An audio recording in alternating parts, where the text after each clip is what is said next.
Well, good afternoon and welcome to Castillo de San Marcos, the Spanish fort in St. Augustine. They started building this fort in 1672 and ended in 1695. Unfortunately, with the government shutdown, the fort is closed today, so I do apologize, but I'm going to show you the best that I can. And as you can see, this moat is normally supposed to be considered a dry moat, but there has been quite the little weather pattern here in Florida that has made this a real water-loaded moat, which is pretty neat actually. It looks incredible. Wow, it is honestly so disappointing that this fort is closed today. I haven't been here since I was a little kid and I don't remember much of it, but I was really excited about this, seeing this fort. By the way, this is coquina stone. This is what made this fort special. This was supposed to, or actually did, absorb cannon fire instead of shattering like normal masonry would. This is the oldest masonry fort in the continental US. And it was built strategically here on the bay, as you can see, to ward off the British Navy. As you can see, all the cannons around the top, which I was hoping to be able to show you. This is just a beautiful, beautiful fort. Interesting fact about this fort, actually it changed hands 6 different times between the British, the Spaniards, and the Americans.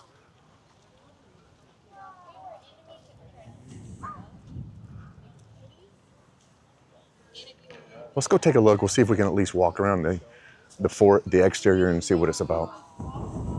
Not really sure what's going on today. I guess we have a little pattern off of the coast, but it is really causing some water with the tide, some issues, high tide, and this water is just coming in the last hour, flooding the parking lot and so many of the streets here in St. Augustine. But honestly, it's a beautiful day to me. I love cooler weather. It's around 70 degrees today, overcast. My ideal kind of day. Let's take a look at these cannons. Little examples, all the different types of cannons they used. Pretty neat.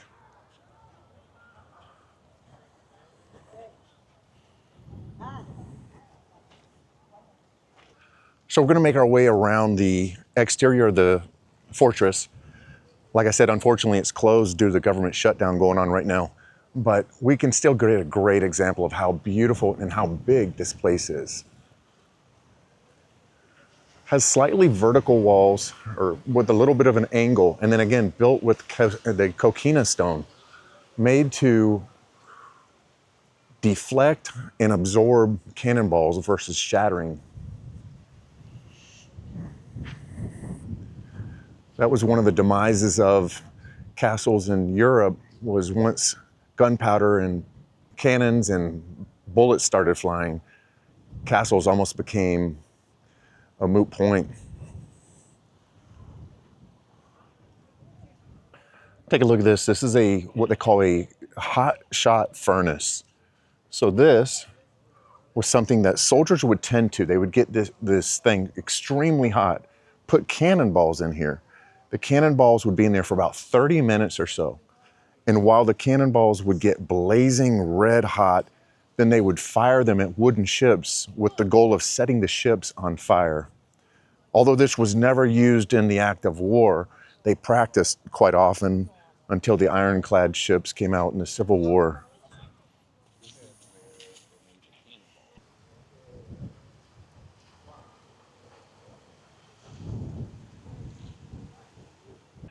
So it is so disappointing that this fort is closed, but words really can't describe the beauty of this place. Like I said, I haven't been here since I was a child and I don't remember those days. This place is just incredible, and it's really kind of neat seeing the water in the moat. It's just hard to explain, but what a beautiful, beautiful place. It's one of those things that if you come to St. Augustine, this is one of the must-sees that you have to check out.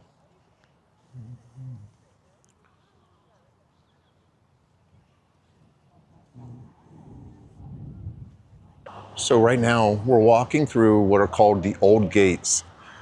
This was constructed in 1808 after the Spaniards got the town and the fort back. This is about 100 years after the fort was built.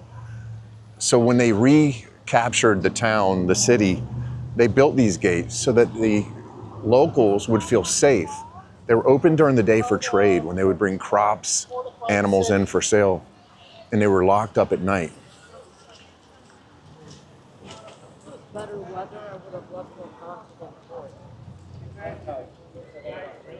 So we're gonna walk around some of the streets here and explore this together. I just got in, so we're gonna check it out together. I haven't walked anything prior to starting the video, but I will say it's very touristy, a little unlike what I normally do, but it's just such a cool place, beautiful.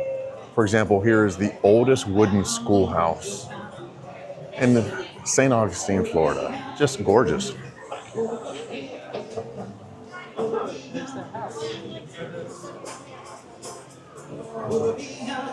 Now, this has a unique feel to it. Honestly, they've almost put too many little signs up on all the buildings and made it so touristy. I wish they would have left a little more uniqueness to it, but still very, very cool. It's a must see. And what we're gonna do today is we're gonna go walk around all the little locations. I'm gonna show you the must sees, and then we'll explore this together and see a lot of things in between.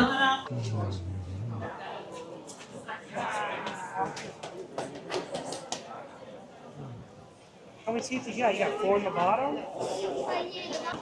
So this St. George Street is one of the oldest streets going through the heart of town, dating back to the 1600s. Early colonial buildings and restored colonial buildings and Spanish American. Now, it's a little bit of a cross between Old Town and Disney, in my opinion, because of so many people. I don't think there's a time where you could come here where it's not busy unless it's late at night. But it's still really, really cool.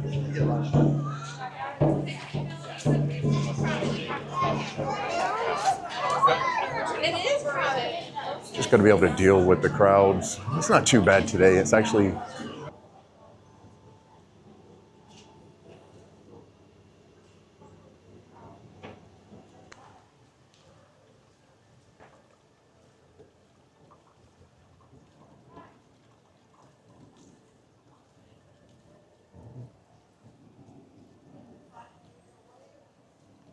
so it actually is possible to get away from some of the crowds. You just have to find your way off the beaten path a little bit. There's certain areas of St. Augustine are just going to be saturated with people. Like I said earlier, it's like a combination of old historic town and Disney, minus the Mickey Mouse ears. But everywhere you look is just beautiful. Old colonial style homes, old Spanish, old American style settler homes, just incredible place. So if you're not a big fan of saturated towns full of people, kind of like me, you can still do it. You come here and just go off and get lost, kind of as I've done today. A little weird though, the town, so many areas of the town have completely flooded. You can't even go on the sidewalks. High tide and that pressure system over the state.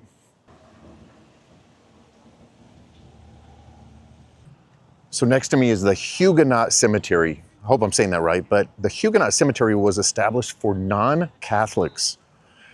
There was a Telemato cemetery within the gates that it was okay to bury people, but they were having a problem with the yellow fever epidemic in 1821. So this was created for the people who could not be buried within the city walls at the cost of $4 to the family of the deceased. So right now I'm walking down what is called Treasury Street in St. Augustine. Take a look at this. The smallest, most narrow street in the United States. You can also see the terrible flooding we're having today. But this was the narrowest street for a reason. It's 7 feet across, enough for 2 men to carry a chest of gold, silver, or taxes. It was typically made, or intentionally made, I should say, that way so that if pirates came into the harbor here, only way in and out was this street, straight to the Treasury. So pirates couldn't take carts of gold, silver, or loot back to their ship. As the street goes farther down towards the Treasury, it widens up. But the Spaniards would always come in with their ships, bringing gold bars, silver bars, and taxes from the colonies. So I guess I kind of skipped over a few things when it comes to St. Augustine. St. Augustine was established in 1565. It's the longest inhabited town or city in the continental U.S., older than Plymouth Rock. But it's not the first established. Pensacola was established a few years before St. Augustine, but they were hit by a devastating hurricane, and the town was evacuated and left.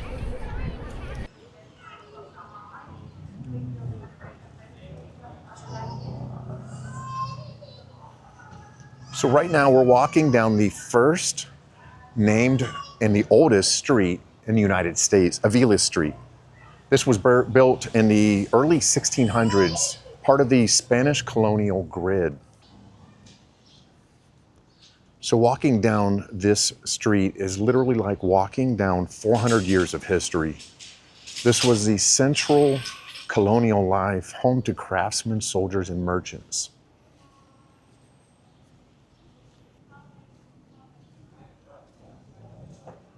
This is just a beautiful street. So archaeological digs have actually uncovered coquina bedrock and stone under the bricks. They were able to show the age of the street through digs.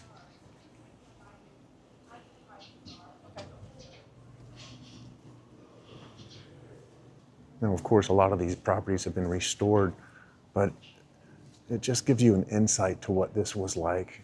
Absolutely stunning. Again, St. Augustine is just beautiful and full of amazing history.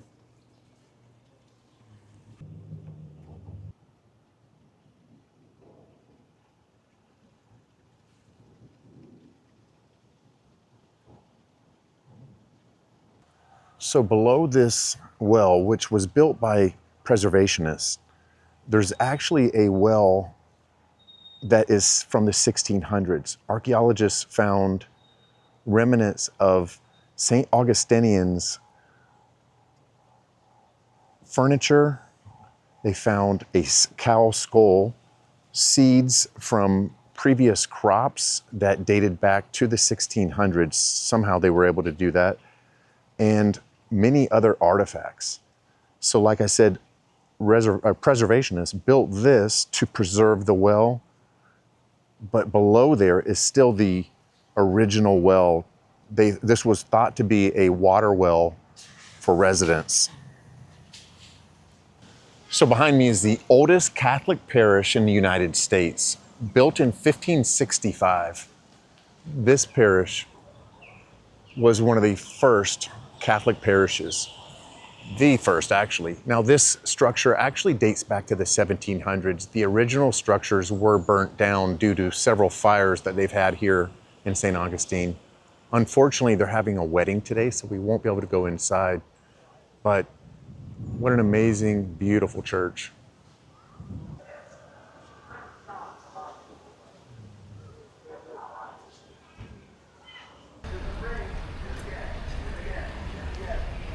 So we're walking into what was once the original Ponce de Leon Hotel.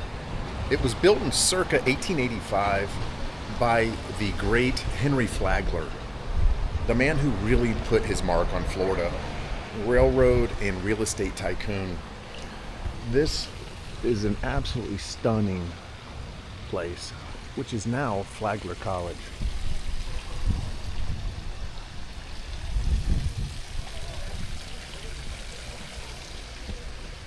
There's some beautiful stained glass. I believe 72 different stained glass windows here, created by Louis Tiffany from New York himself.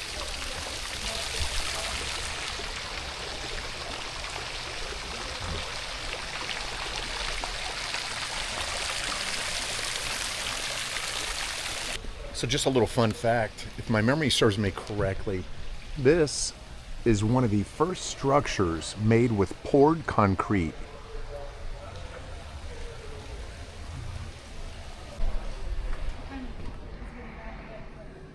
Take a look at this place. Absolutely beautiful. Must be nice to go to school here.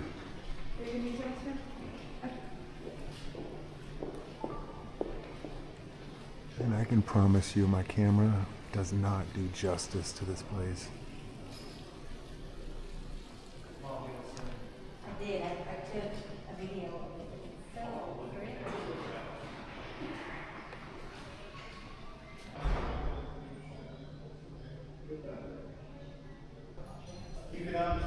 So what you see here is one of the groupings of the 72 different Louis Tiffany stained glasses.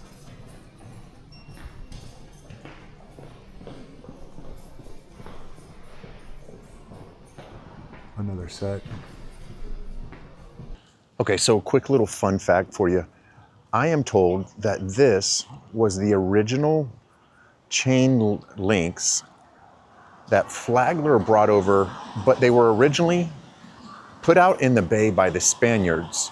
And what would happen is if a ship was coming in that they didn't know, or if it was an invading pirate ship or British ship, they would crank up the chain to hit the structure of the ship, hit the hull of the ship and sink them. Well, guys, I'm gonna test to one thing. This place is incredible. I could use another full day here. I've been walking for hours and so much of it I haven't seen. There's so much I wish I could have shown you. This is a really cool, beautiful place that I recommend anyone come check out. So I'm gonna finish today's video right here. Until the next adventure, I will see you real soon.